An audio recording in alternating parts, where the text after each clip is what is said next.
كلمة على الماشي.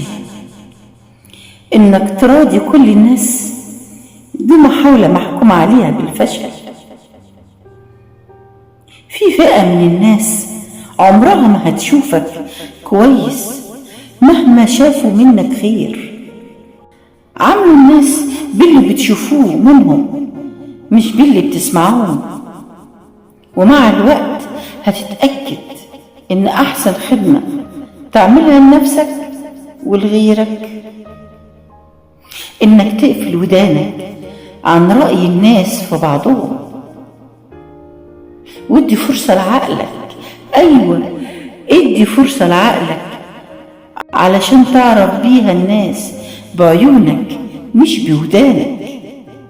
وخلي بالك من الناس اللي كرهالك الخير، لأنهم أشكال وألوان، هيعتبروا جدعنتك معاهم كمين.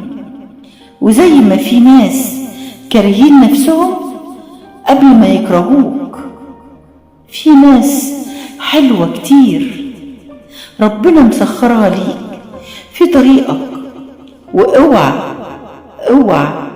تقلق مادامت نيتك خير في كل خطوة. سيبك من الناس ورأيهم وإحباطهم ليك وتكسيرهم لمجاديفك. عمرها ما كانت بإرادة الناس، طول عمرها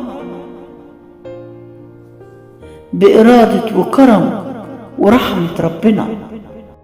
اللهم لا تدع لنا ذنبا إلا غفرته، ولا هما إلا فرجته، ولا عيبا إلا أصلحته، ولا حاجة لنا من حوائج الدنيا والآخرة لك فيها رضا ولنا فيها صلاح إلا يسرتها وقضيتها برحمتك يا أرحم الراحمين.